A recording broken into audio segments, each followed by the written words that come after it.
السلام عليكم ورحمة الله وبركاته. بسم الله الرحمن الرحيم. الحمد لله رب العالمين والصلاة والسلام على رسوله الكريم وعلى آله وصحبه أجمعين. قال الله تعالى: أعوذ بالله من الشيطان الرجيم. بسم الله الرحمن الرحيم. إذا جاء نصر الله والفتح ورأيت الناس يدخلون في دين الله أفواجا فسبح بحمد ربك واستغفره إنه كان توابا. وقال تعالى: بسم الله الرحمن الرحيم. قل يا أيها الكافرون لا أعبد ما تعبدون ولا أنتم عابدون ما أعبد ولا أنا عابد ما عبدتم ولا أنتم عابدون ما أعبد لكم دينكم ولي دين.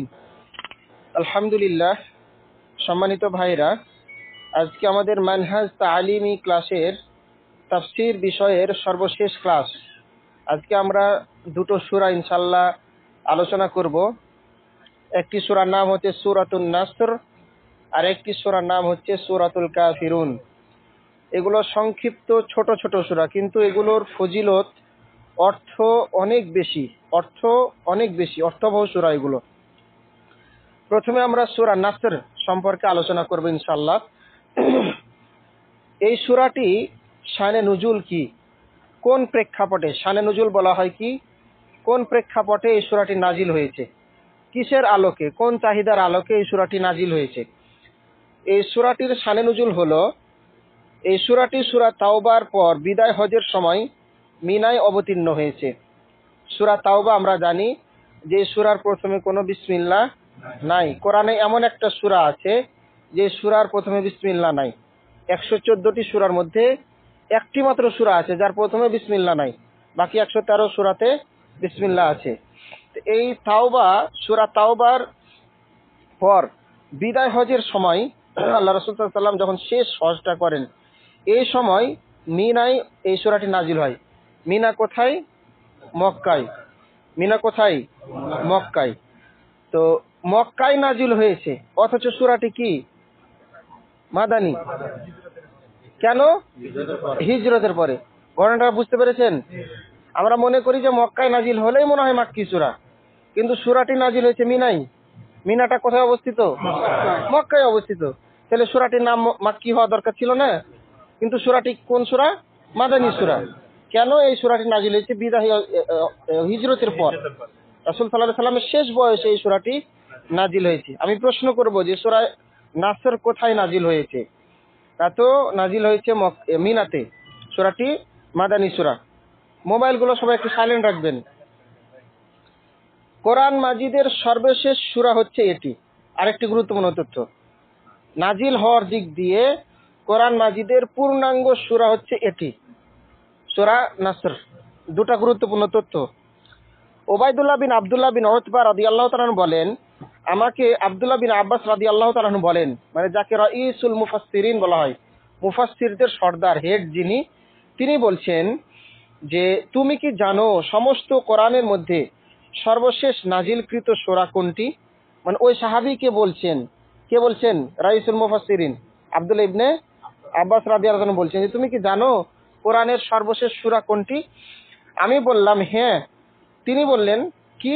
ইযা জাআ নাসরুল্লাহি ওয়াল ফাতহ। কোরআনের সর্বশেষ নাজিলকৃত পূর্ণাঙ্গ সূরা হচ্ছে সূরা নাসর। ইযা জাআ নাসরুল্লাহি ওয়াল ফাতহ।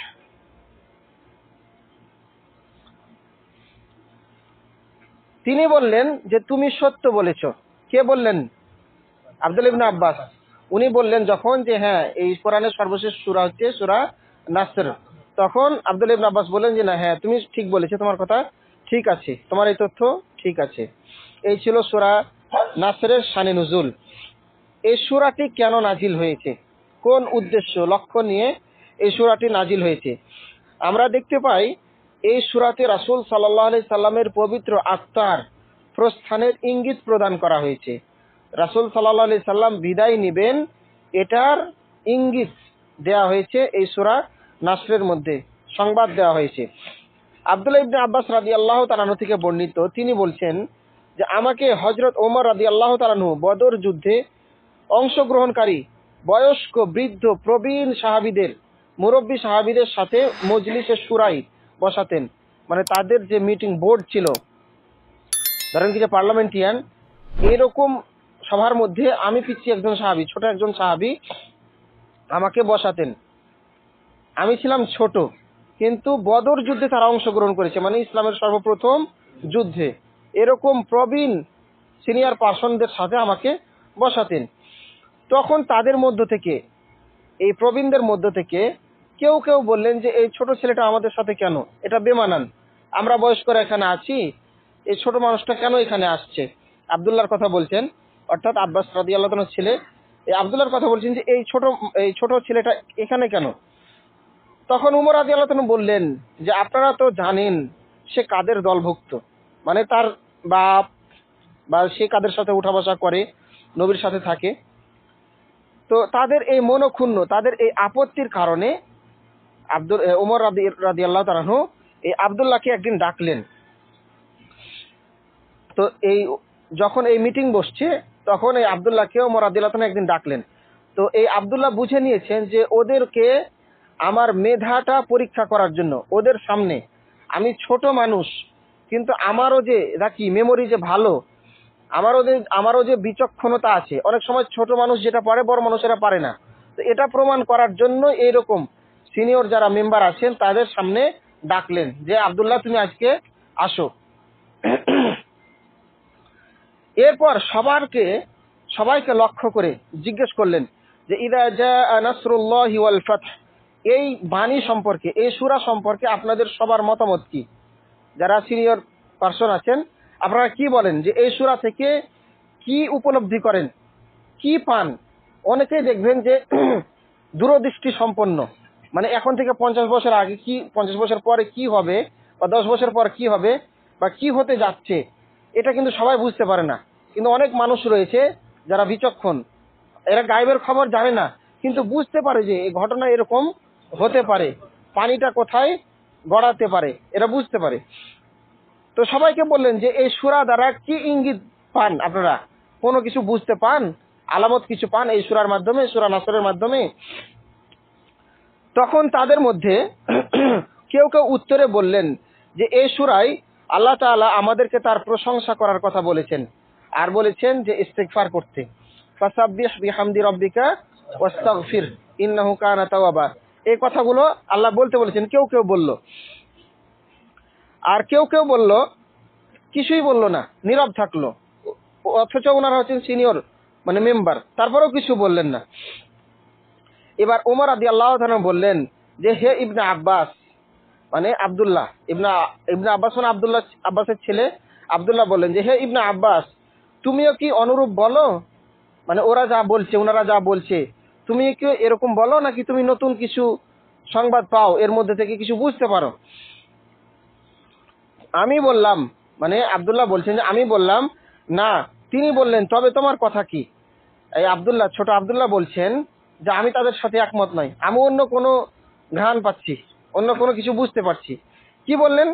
তা আমি বললাম ইহা আল্লাহর রাসূল সাল্লাল্লাহু আলাইহি সাল্লামের মৃত্যু বরণের সময় যা তিনি তাকে জানিয়েছেন। ইহা হলো, এই সূরাটি হলো আল্লাহ রাসূল সাল্লাল্লাহু আলাইহি সাল্লাম মৃত্যু বরণের সংবাদ দেওয়ার সূরা। এখানে আমি এই তথ্যটি খুঁজে পাই, আল্লাহ রাসূল সাল্লাল্লাহু আলাইহি সাল্লামের সময় ফুরিয়ে এসেছে। বিজয় কখন আসে? যখন একটা জিনিসের ফুলফিল হয়ে যায়, তখনই বিজয়টা আসে। আর এই সূরাতে কিন্তু আল্লাহ বিজয়ের ঘোষণাটাই দিয়েছেন। আল্লাহ বলেন ইদা জাআ নাসরুল্লাহি ওয়াল ফাতহ, যে যখন আল্লাহর সাহায্য ও বিজয় আসবে, আল্লাহর সাহায্য ও বিজয় আসবে, অর্থাৎ ইহা হলো আপনার মৃত্যু সময়ের আলামত। এ কথাটার মাধ্যমে প্রমাণ করছে যে আপনার মৃত্যু ঘনিয়ে এসেছে আল্লাহ রাসূল। আর আমরা দেখেছি বিদায় হজের মাত্র 80 থেকে 82 দিন পর আল্লাহ রাসূল সাল্লাল্লাহু আলাইহি ওয়াসাল্লাম ইন্তেকাল করেছেন। তাহলে দেখেন তিনি কত বিচক্ষণ। ছোট মানুষ, ওনারা আপত্তি করেছিল, কিন্তু ওনারা এটা বুঝতে পারেন নাই। বড় বড় যারা সাহাবী ছিলেন ওনারা বুঝতে পারেন নাই। উমর বিন খাত্তাব রাদিয়াল্লাহু আনহু বলেন যে এর ব্যাখ্যায় তুমি যা বলেছো তা ব্যতীত আমি অন্য কিছু জানি না। মানে আব্দুল্লাহর সাথে ওমর রাদিয়াল্লাহু তাআলা একমত পোষণ করলেন যে তুমি যেরকম মানে চিন্তা ভাবনা করছো ঠিক এরকম আমি বুঝছি, ঘটনাটা এরকম হতে পারে। এই ছিল এই সূরাটি নাজিলের সংক্ষিপ্ত উদ্দেশ্য। এরপর আমরা সরাসরি এই সূরাটির ব্যাখ্যায় চলে যাব ইনশাআল্লাহ। আল্লাহ তাআলা বলছেন 1 নম্বর আয়াতে, ইযা জাআ নাসরুল্লাহি ওয়াল ফাতহ, যখন আল্লাহর সাহায্য, ইদা মানে যখন, জাআ আসবে, নাসরুল্লাহ আল্লাহর সাহায্য, ওয়াল ফাতহ এবং বিজয়, আল্লাহর সাহায্য এবং বিজয় আসবে। আগের দেখেন ঘটনা কোন দিক থেকে আসছে, সূরা লাহাবে আমরা দেখেছি কি যে আবুল হাব খুব কষ্ট দিয়েছে, কষ্টের পরেই তো বিজয় আছে নাকি, ইন্না মাআল উসরি ইসরা, ফাইন্না মাআল উসরি ইসরা, যে দুঃখের পরেই না সুখ আসে। তো এই যে দেখেন আগে কিছুদিন আগেই আমরা আলোচনা করলাম রাসূল সাল্লাল্লাহু আলাইহি ওয়াসাল্লাম কত জুলুম নির্যাতনের শিকার হয়েছেন, এখন ওই বিজয় সংবাদটা আল্লাহ তাআলা দিতে চাচ্ছেন।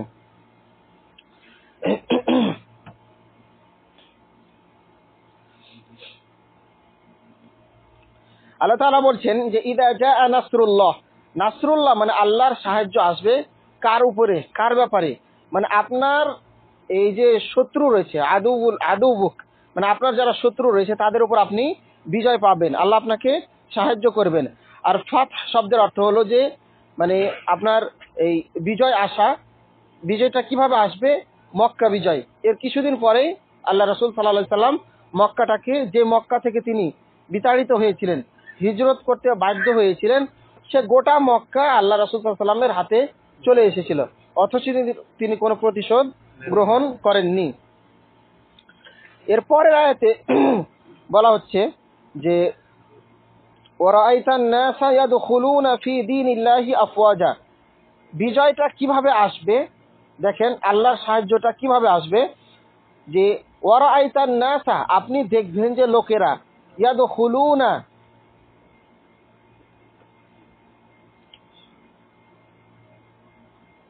আপনি দেখবেন লোকেরা, ইয়াদখুলুনা প্রবেশ করছে, ফি দীনিল্লাহি আল্লাহর দ্বীনের মধ্যে, আফওয়াজা মানে দলে দলে, দলে দলে লোক এসে একজন মানুষকে কনভার্ট করার জন্য, ইসলাম গ্রহণ করার জন্য কত কত শত কষ্ট করেছেন আল্লাহ রাসূল, অথচ দেখবেন কিছুদিন পরে যে ওরা নিজেরাই আপনার কাছে এসে আত্মসমর্পণ করবে, ইসলাম গ্রহণ করবে। যে আবু জাহেল আপনার বিরুদ্ধে জুলুম নির্যাতন করেছে, ষড়যন্ত্র করেছে, স্বয়ং ওর ছেলে মেয়ে আপনার কাছে এসে ইসলাম গ্রহণ করবে। এই কথাটা আল্লাহ রাসূল সাল্লাল্লাহু আলাইহি সাল্লামকে আল্লাহ তাআলা এই আয়াত নাজিলের মাধ্যমে বলেছেন। ফাসাব্বিহ বিহামদি রাব্বিকা ওয়াস্তাগফিরহু ইন্নাহু কানা তাওয়াবা, সুতরাং আল্লাহ যে আপনাকে বিজয় দিলেন, আপনি কি করবেন এখন, রবের প্রশংসা করবেন, তাসবিহ করবেন, আল্লাহর গুণকীর্তন করবেন। ফাসাব্বিহ আপনি তার প্রশংসা করুন, আপনি তার প্রশংসা করুন আপনার প্রতিপালকের, ওয়াস্তাগফিরহু এবং আপনি তার কাছে ক্ষমা প্রার্থনা করেন, ইন্নাহু কানা তাওয়াবা যে নিশ্চয় তিনি হলেন ক্ষমাশীল, ক্ষমাকারী, তিনি মানুষকে ক্ষমা করে থাকেন। এখন আপনাকে কেন নিবেন আল্লাহ, যেহেতু আপনাকে যে দায়িত্ব দিয়ে আল্লাহ পাঠিয়েছিলেন ওই দায়িত্বটা শেষ হয়ে এসেছে, ওই আপনার কাজটা শেষ হয়েছে। আমরা দেখতে পাই আল্লাহ রাসূল সাল্লাল্লাহু আলাইহি সাল্লাম এখানে একটা হাদিস উল্লেখ করেছেন, আল্লাহ তাআলা আল্লাহ রাসূলকে ক্ষমা প্রার্থনা করতে বলছেন, তাসবিহ করতে বলছেন। আল্লাহ রাসূলের কি কোনো ক্ষমা ছিল না, কোনো গুনাহ ছিল কি, কোনো গুনাহ ছিল না, তারপরেও আল্লাহ বলছেন যে ওয়াস্তাগফির, তুমি আল্লাহর কাছে ক্ষমা প্রার্থনা করো, আল্লাহর তাসবিহ বর্ণনা করো।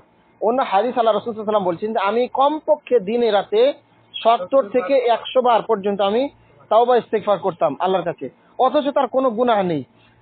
আপনি আমরা এমন মনে করি যে আমরা মনে হয় আমাদের আমলের বিনিময়ে জান্নাতে যাব, বিষয়টা কি এমন না, আমরা আমাদের আমলের বিনিময়ে জান্নাতে যেতে পারবো না। কিরকম একটা হাদিস আমরা এখানে উল্লেখ করব। আল্লাহ রাসূল সাল্লাল্লাহু আলাইহি ওয়াসাল্লাম বলছেন, লা ইয়াদখুলু আহাদুম মিনকুমুল জান্নাহ, তোমাদের মধ্যে কেউ জান্নাতে প্রবেশ করবে না, একজনও নাও, বিআমালিহি তার আমলের বিনিময়ে। আপনি যদি মনে করেন যে আমি অনেক ইবাদত করেছি, না, আপনার ইবাদতের বিনিময়ে আপনি কখনো জান্নাতে যেতে পারবেন না। আপনার ইবাদতের বিনিময়ে আপনি কতটুকু আল্লাহর নিয়ামতের শুকরিয়া করেছেন, দেখেন তো আল্লাহর নিয়ামতের বিপরীতে আপনি কতটুকু আল্লাহর ইবাদত করেছেন। আমরা যে অক্সিজেন নিচ্ছি, আমরা যে চলাফেরা করছি, দিনের আলো রাতের অন্ধকার শরীরের সুস্থতা, এগুলোর কি আমরা কতটুকু নিয়ামতের শুকরিয়া আদায় করতে পেরেছি?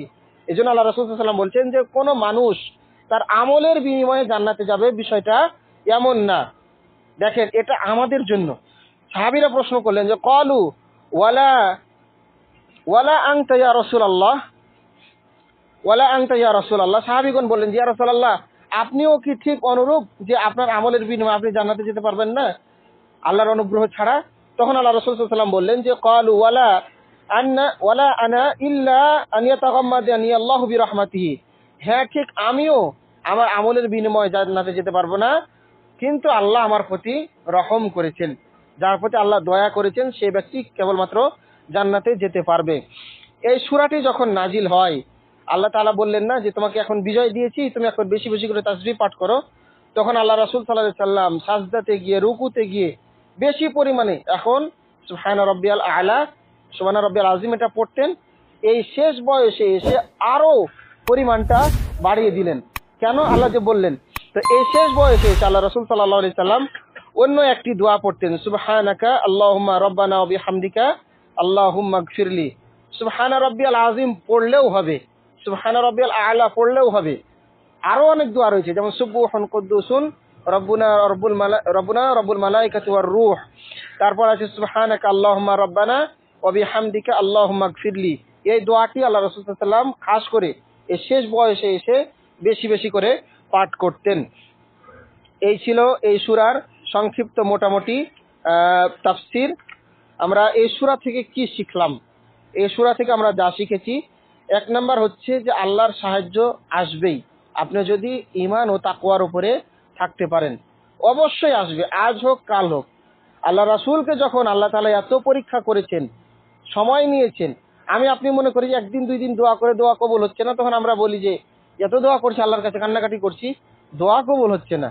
আল্লাহ রাসূল সাল্লাল্লাহু আলাইহি ওয়াসাল্লামকে দেখেন তো, কত জুলুম। 3 বছর তিনি শুধু এক ঘরে করে রেখেছে আল্লাহ রাসূল সাল্লাল্লাহু আলাইহি ওয়াসাল্লামকে, কোনো যোগাযোগ নাই, কেউ তাদের সাথে মেলামেশা করে না, কথাবার্তা বলে না, ব্যবসা বাণিজ্য করে না। আমাদের তো এরকম হয় নাই। আল্লাহ রাসূল কতবার মৃত্যুর মুখে পতিত হয়েছেন, মুখোমুখি হয়েছেন, লোহার বর্ম ভেদ করে তার দাঁত ভেঙে গেছে, আরো শারীরিক মানসিক জুলুম নির্যাতনের শিকার হয়েছেন। তারপরেই না বিজয় এসেছে। আল্লাহ তাআলা এক আয়াতে বলছেন, সূরা আনকাবুত, আহাসিবান নাসু আন ইউতরাকু আন ইয়াকুলু আমান্না ওয়া হুম লা ইফতানুন। মানুষেরা কি এটা মনে করে যে তারা শুধু বলবে আমরা ঈমান এনেছি, তাহলে কি তারা বেঁচে যাবে, তাহলে কি তারা জান্নাতে চলে যাবে, অথচ তাদেরকে পরীক্ষা করা হবে না? সবচেয়ে বড় পরীক্ষা করা হয়েছে নবীদেরকে, যেহেতু তাদের মর্যাদা অনেক বেশি। এক একজন নবীকে কতটা, ইব্রাহিম নবীর কথাই বলেন, কতবার তাকে পরীক্ষা দিতে হয়েছে। আমরা তো এরকম একবারও পরীক্ষায় পড়ি না। সুতরাং প্রিয় ভাইরা, আসুন আমরা আল্লাহর সাহায্য যদি পেতে চাই, তাহলে অবশ্যই আমাদেরকে ঈমান ও তাকওয়া সবরের মাধ্যমে এই সাহায্য পেতে হবে। এই সূরা থেকে যা 2 নাম্বার আমরা শিখেছি, সাহায্য এবং বিজয় লাভের পর আল্লাহ রাসূল সাল্লাল্লাহু আলাইহি ওয়াসাল্লামকে আল্লাহ তাআলা আদেশ দিয়েছিলেন যে আল্লাহর প্রশংসা করতে, তাসবিহ বর্ণনা করতে, গুণগান করতে এবং ক্ষমা প্রার্থনা করতে। আমরা এটা শিখব। আমরা দেখেছি যে এই সূরাটি কোরআনের সর্বশেষ পূর্ণাঙ্গ সূরা। আমরা দেখেছি এই সূরার মাধ্যমে আল্লাহ রাসূল সাল্লাল্লাহু আলাইহি সাল্লামের মিশন, দাওয়াতি মিশন শেষ হয়ে গেছে এবং তার মৃত্যু যে ঘনিয়ে এসেছে সন্নিকটে, এই ইঙ্গিতটাও আমরা পেয়েছি, যা আমরা পেয়েছি ছোট্ট সাহাবী আব্দুল্লাহ ইবনে আব্বাস রাদিয়াল্লাহু তাআলা আনহুর মাধ্যমে।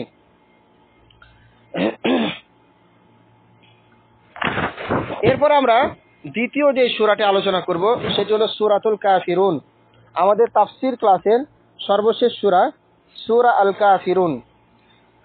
সূরা আল কাফিরুন, এই সূরাটি নাজিল হয়েছে মক্কায়। এই সূরাটি মক্কায় নাজিল হয়েছে হিজরতের পূর্বে। এই সূরাটিতে আল্লাহ তাআলা 6 খানা আয়াত নাজিল করেছেন। 6টি আয়াত আমরা এখানে পাই।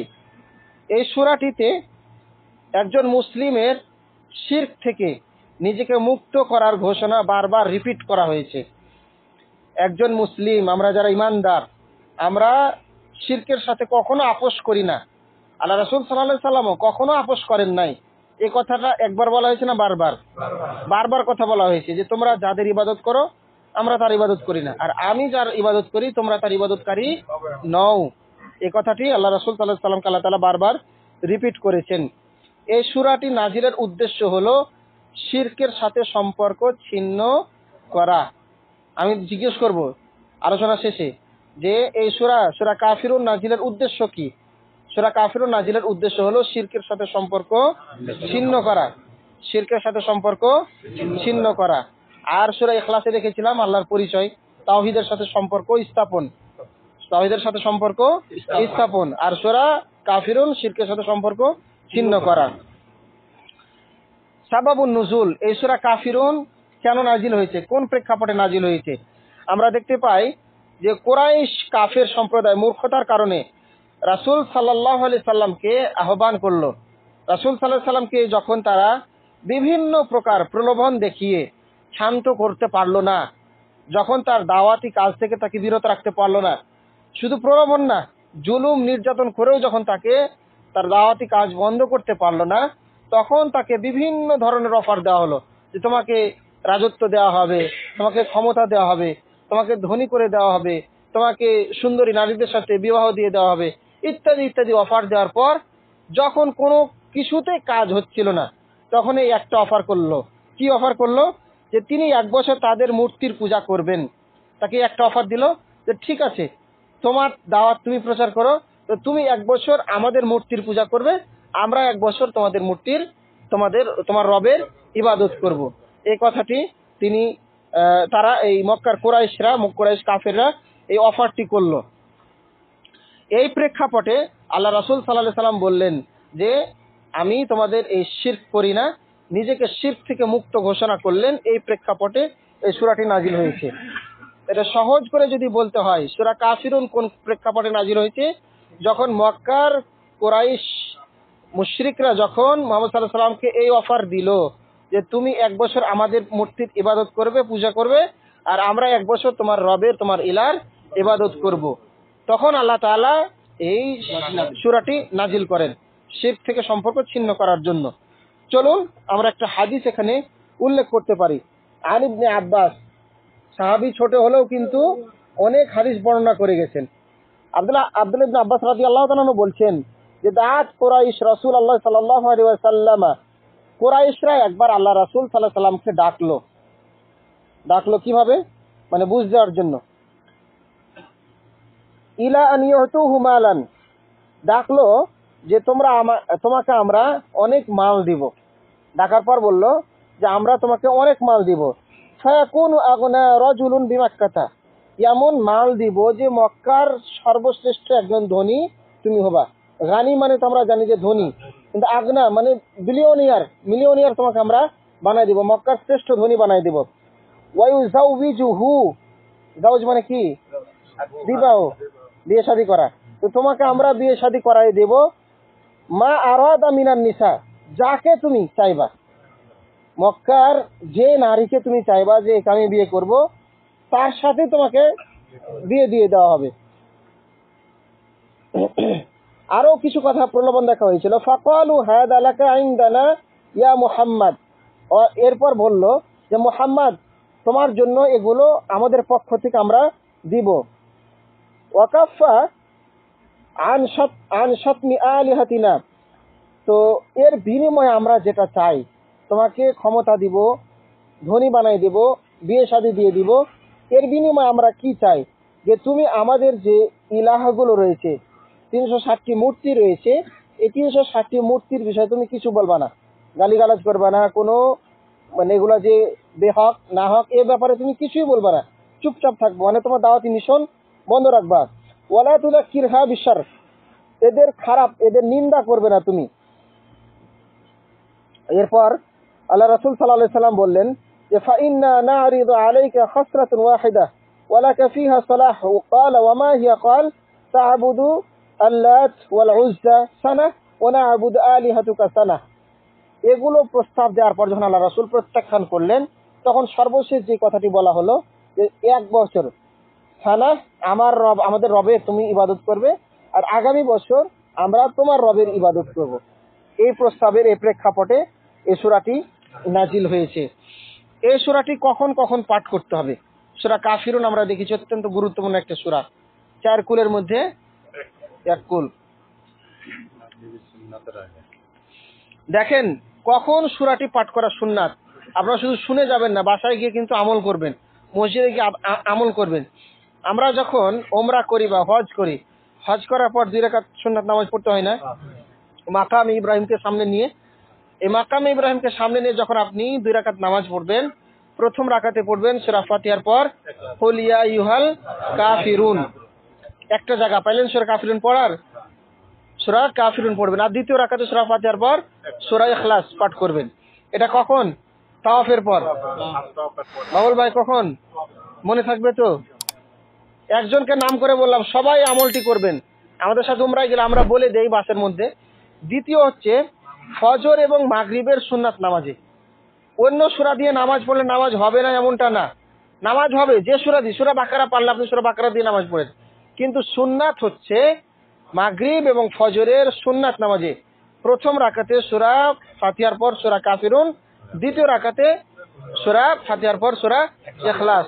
2টা জায়গা পেলাম আমরা। আর কোন কোন জায়গায়? ঘুম যাওয়ার আগে, নিদ্রার পূর্বে আল্লাহ রাসূল সাল্লাল্লাহু আলাইহি সাল্লাম এই সূরাটি পাঠ করতেন।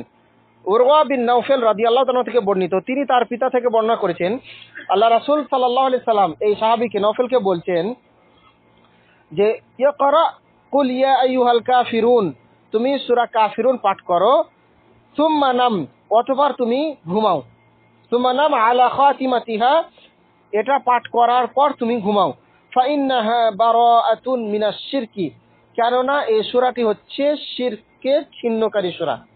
এখন ঘুমাতে যাচ্ছেন, আল্লাহুম্মা বিসমিকা আমুতু ওয়া আহইয়া, যে আল্লাহ আমি আপনার নামে মৃত্যুবরণ করতে যাচ্ছি, আপনি যদি চান তাহলে আবার আমি জীবিত হব। তাহলে এই ঘুমটা যদি আপনার শেষ ঘুম হয়ে যায়, তাহলে আল্লাহ রাসূল সাল্লাল্লাহু আলাইহি ওয়াসাল্লামের একটা হাদিস আছে, মান মাতা ওয়া হুয়া ইয়ালামু আন্না লা ইলাহা ইল্লাল্লাহ দাখালাল জান্নাহ, যে ব্যক্তি এটা জানলো যে আল্লাহ ছাড়া কোনো সত্য ইলাহ নেই, এরপর মৃত্যুবরণ করলো, তাহলে তার স্থান জান্নাত ছাড়া কিছু নয়। এজন্য আল্লাহ রাসূল বললেন যে তুমি যখন ঘুমাতে যাবা, তখন তুমি শিরকের সাথে আপোষ না করে, শিরকের সাথে সম্পর্ক ছিন্ন করে এই ঘুমাতে যাও। তাহলে শিরকের সাথে সম্পর্ক ছিন্ন করবেন কিভাবে? সূরা কাফিরুন, সূরা কাফিরুনটা পাঠ করলে বুঝতে পারবেন যে আপনি শিরকের সাথে কিভাবে সম্পর্ক ছিন্ন করছেন। এই ছিল মোটামুটি 3 জায়গায় সূরা কাফিরুন পাঠ করা সুন্নাত। 1 নাম্বার আমরা পেয়েছি তাওয়াফ করার পর, 2 নাম্বার পেয়েছি মাগরিব এবং ফজরের সুন্নাতে, মাগরিব এবং ফজরের সুন্নাতে, 3 নাম্বার পেয়েছি যখন আমরা ঘুমাতে যাব, নিদ্রা যাওয়ার পূর্বে। এই সূরাটি ফজিলত অনেক বেশি। আমরা দেখেছি আগের হাদিসে, আমরা দেখেছি সূরাটিতে আল্লাহ তাআলা শিরকে ছিন্ন করেছেন, শিরকের সাথে সম্পর্ক ছিন্ন করেছেন। এই সূরাটির মাধ্যমে আপনি নিজেকে শিরক থেকে মুক্ত, এটা ঘোষণা করেন। সূরাটি কোরআনের 1/4 বরাবর, মানে 4 ভাগের 1 ভাগ। আমরা জানি যে সূরা ইখলাস 3 ভাগের 1 ভাগ, আর সূরা কাফিরুন হলো 4 ভাগের 1 ভাগ। আমরা এটা পাই আল্লাহ রাসূল সাল্লাল্লাহু আলাইহি সাল্লাম থেকে একটা হাদিস আমরা এখানে উল্লেখ করতে পারি। আনাস বিন মালিক রাদিয়াল্লাহু তাআলা বলছেন যে আল্লাহ রাসূল সাল্লাল্লাহু আলাইহি সাল্লাম বলেন, মান ক্বারাআ ইযা যুলজিলাত উদিলাত লাহু বিনিসফিল কুরআন, যে ব্যক্তি ইযা যুলজিলাতিল আরদু জিলজালাহা, এই সূরাটি পাঠ করবে, সে অর্ধেক কোরআন পাঠের সওয়াব পাবে, সে অর্ধেক কোরআন পাঠের সওয়াব পাবে। সূরা জিলজাল, ইযা যুলজিলাতিল আরদু জিলজালাহা। ওয়া মান ক্বারাআ কুল ইয়া আইয়ুহাল কাফিরুন, আর যে ব্যক্তি পাঠ করবে সূরা কাফিরুন, সূরা কাফিরুন যে ব্যক্তি পাঠ করবে, উদিলাত লাহু বিরুবইল কুরআন, তাহলে সে যেন রুবে কোরআন 4 ভাগের 1 ভাগ সব পাবে। ওয়ামান ক্বারাআ কুল হুয়াল্লাহু আহাদ উদিলাত লাহু বিসুলুসিল কুরআন, যে ব্যক্তি সূরা কুল হুয়াল্লাহু আহাদ সূরা ইখলাস পাঠ করলো, সে ব্যক্তি সুলুসুল কোরআন মানে কি 3 ভাগের 1 ভাগ সব পেল। তাহলে সূরা জিলজাল পাঠ করলে অর্ধেক, গোটা কোরআনের অর্ধেক। সূরা কাফিরুন পাঠ করলে 4 ভাগের 1 ভাগ, সূরা ইখলাস পাঠ করলে 3 ভাগের 1 ভাগ। আমি আসছি একটু পরে, প্রশ্ন করব, মনে থাকে যেন। চলেন আমরা এই সূরাটির ব্যাখ্যায় চলে যাই। বিসমিল্লাহির রহমানির রহিম।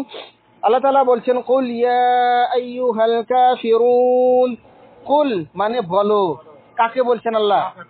না, আমাদের নবীকে বলছেন, কুল ইয়া আইয়ুহাল কাফিরুন, আমাদের নবীকে আল্লাহ আদেশ করছেন যে হে রাসূল আপনি বলুন, আইয়ুহাল কাফিরুন, হে কাফের সম্প্রদায়। ওই যে তারা বললো না যে 1 বছরের চুক্তিতে আসো, সর্বশেষ। তো এখন আল্লাহ তাআলা এই প্রেক্ষাপটে নাজিল করছেন যে কাফেরদেরকে আপনি বলুন যে হে কাফের সম্প্রদায়, আইয়ুহাল কাফিরুন লা আ'বুদু মা তা'বুদুন, তোমরা যার ইবাদত করো আমি তার ইবাদত করি না।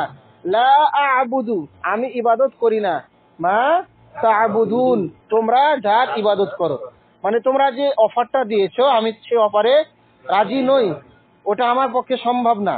তোমরা বিভিন্ন ধরনের 360 মূর্তি অথবা বিভিন্ন গাছের পূজা করো, পাথরের পূজা করো, পাহাড়ের পূজা করো, সূর্যের পূজা করো, চন্দ্রের পূজা করো, বিভিন্ন ধরনের পূজায় তোমরা অভ্যস্ত, কিন্তু আমি ওই সমস্ত পূজায় অভ্যস্ত না, আমি একজন রবেরই ইবাদত করে থাকি। এরপর বলছেন যে ওয়ালা আনতুম আবিদুনা মা আ'বুদ, তোমরাও ইবাদতকারী নও, আমি যে রবের ইবাদত করি। তোমরা যদি মানে এর প্রস্তাব দিচ্ছ কিন্তু অন্তর থেকে মন থেকে তোমরা এই প্রস্তাব দিচ্ছ না, তাহলে আমি যে রবের ইবাদত করি সে রবের তোমরা ইবাদত করো না। এখানেই সূরাটি শেষ হয়ে যাওয়ার কথা ছিল, একবার করে বললেই তো হতো, তাই না? তাহলে এই সূরাটির সংখ্যা তাহলে আয়াত কয়টি হতো? 3টি হতো, কিন্তু বারবার আল্লাহ রিপিট করেছেন। দেখেন 4 নম্বর আয়াত আল্লাহ কি বলছেন? সূরাটির কয়টি আয়াত বলেছিলাম? আচ্ছা, 4 নম্বর আয়াতে বলছেন ওয়ালা আনা আবিদুম মা আবাদতুম, আর আমি ইবাদত করি নয় তোমরা যার ইবাদত করো। ওয়ালা আনা আবিদ, আমি আবিদ নই, আবিদ মানে হচ্ছে ইবাদতকারী। মা তা'বুদুন, যার তোমরা ইবাদত করো। ওয়ালা আনতুম, আর না তোমরা আবিদুন, আবেদ মা আ'বুদ, আমি যার ইবাদত করি। অর্থাৎ ওই আগের কথাটাই আবার আল্লাহ তাআলা রিপিট করলেন যে আমি যার ইবাদত করি তোমরা তার ইবাদত করি নাও, আর তোমরা যার ইবাদত করো আমি তার ইবাদত করি না। তাহলে ইবাদত বলতে এখানে তাওহীদের কথাই উদ্দেশ্য হয়েছে। মানে আমি যে তাওহীদে বিশ্বাস করি, আমি যে রবে বিশ্বাস করি, যে আল্লাহতে বিশ্বাস করি, তোমরা সে আল্লাহতে বিশ্বাস করো না। এরপর আল্লাহ রাসূল সাল্লাল্লাহু আলাইহি সাল্লামকে আল্লাহ তাআলা বললেন, আয়াত দিলেন, লাকুম দীনুকুম ওয়ালিয়া দীন, তোমাদের দিন তোমাদের জন্য, আমার দিন আমার জন্য। এখানে কি আল্লাহ রাসূল আপোষ করলেন? আমরা যে আপোষ করি, আমরা তো বলি লাকুম দীনুকুম ওয়ালিয়া দীন, আপোষ করে তো ওদের ধর্মেও যায়, ওদের অনুষ্ঠানেও যায়, আমাদের অনুষ্ঠানেও তারা আসে। আল্লাহ রাসূল কি তাদের অনুষ্ঠানে কখন গিয়েছেন? এই আয়াতের কিন্তু বাংলাদেশে অনেক অপব্যাখ্যা আছে। লাকুম দীনুকুম ওয়ালিয়া দীন, তোমাদের দিন তোমাদের জন্য, আমার দিন আমাদের জন্য। তো বলা হচ্ছে যে কি যেন একটা কথা বলে না, ধর্ম যার যার, উৎসব সবার। আল্লাহ রাসূল এই কথাটা কি বলেছেন? আল্লাহ রাসূল সাল্লাল্লাহু আলাইহি সাল্লাম, এখন আপনি যদি এই কথা বলেন তাহলে আপনি হয়ে যাবেন অসাম্প্রদায়িক, মানে সাম্প্রদায়িক হবেন আপনি। আল্লাহ রাসূল সাল্লাল্লাহু আলাইহি সাল্লাম অসাম্প্রদায়িক ছিলেন কি ছিলেন না? দেখেন আল্লাহ রাসূল সাল্লাল্লাহু আলাইহি সাল্লাম, আপনি এই কথা বললে আপনাকে বলবে সম্প্রীতি রক্ষা করতে জানে না, চলতে জানে না সমাজে। কিন্তু আপনি যদি ওখানে যান তাহলে শিরকের সাথে আপনি আপোষ করলেন না শিরক করলেন? অথচ আপনি বললেন আগের আয়াতগুলো, আপনি যদি বলেন লাকুম দীনুকুম ওয়ালিয়া দীন, তোমাদের দিন তোমাদের জন্য। আমাদের দেশে বিভিন্ন ধরনের দিবস আছে, কয়েকদিন আগে গেল ভ্যালেন্টাইন্স ডে, এর আগে গিয়েছে বিভিন্ন দিবস, তার কয়েকদিন আগে গেল মানে হিন্দুদের একটা কি যেন ছুটি গেল, খ্রিস্টানদের বড়দিন ক্রিসমাস ডে। এই গত সপ্তাহে একটা ছুটি গেছে, গত সপ্তাহে বৃহস্পতিবারের দিন। তো এই সূরার মাধ্যমে আমি আপনি নিজেকে মুক্ত ঘোষণা করি শিরক থেকে। চলেন আমরা, আপনি যদি পুরোপুরি সেখান থেকে মুক্ত হয়ে আসতে না পারেন, আপনার ইমানের কোনো দাম নাই, আপনার নামাজের কোনো দাম নাই। দেখেন আমরা কয়েকটা আয়াত আপনাদেরকে এখানে দলিল হিসেবে দিব। আল্লাহ তাআলা বলছেন ইন্নাদ দীনা ইনদাল্লাহিল ইসলাম, নিশ্চয় আল্লাহ কাছে একমাত্র মনোনীত দিন হচ্ছে ইসলাম। ইসলাম ছাড়া যত দিন রয়েছে, যত ধর্ম রয়েছে, সব কিছুই বাতিল। আল্লাহ এগুলোর কোনোটাই গ্রহণ করেন না। কিভাবে কোনোটাই গ্রহণ করেন না? আল্লাহ তাআলা এই ইসলামকে চূড়ান্ত মনোনয়ন দিয়েছেন। কখন দিয়েছেন? ওই যে জাবালের আল্লাহ রাসূল সাল্লাল্লাহু আলাইহি সাল্লাম যে হজে জাবালে নূরে না, জাবালে রহমত, হজ, বিদায় হজে আল্লাহ রাসূল সাল্লাল্লাহু আলাইহি সাল্লামকে সর্বশেষ সূরা মাইদার যে 3 নম্বর আয়াতটি দেওয়া হয়েছিল, আল ইয়াউমা আকমালতু লাকুম দীনাকুম, যে আজকের দিন তোমাদের দিনকে পরিপূর্ণ করে দিলাম। আল ইয়াউমা আকমালতু লাকুম দীনাকুম ওয়া আতমামতু আলাইকুম নি'মাতি, আমার নিয়ামতকে তোমাদের জন্য পরিপূর্ণ করে দিলাম। ওয়া রাদিতু লাকুমুল ইসলামা দীনা, এবং ইসলামকে দিন হিসেবে চূড়ান্ত মনোনয়ন দিলাম, এর উপর আমি সন্তুষ্ট হয়ে গেলাম।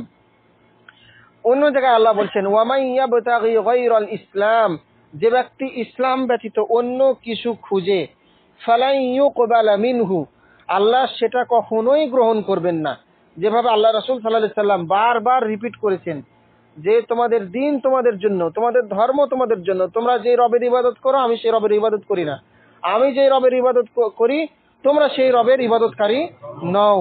এজন্য আল্লাহ তাআলা এই চূড়ান্তভাবে ঘোষণা দিয়েছেন যে ফালাই ইউকবালা মিনহু, সেটা কখনো আল্লাহ তাআলা গ্রহণ করবেন না। এরপর আমরা দেখেছি যে আপনি যদি পরিপূর্ণ ইসলামের কাছে আত্মসমর্পণ না করতে পারেন তাহলে আপনি মুমিন না, আপনি মুনাফিক। কিরকম?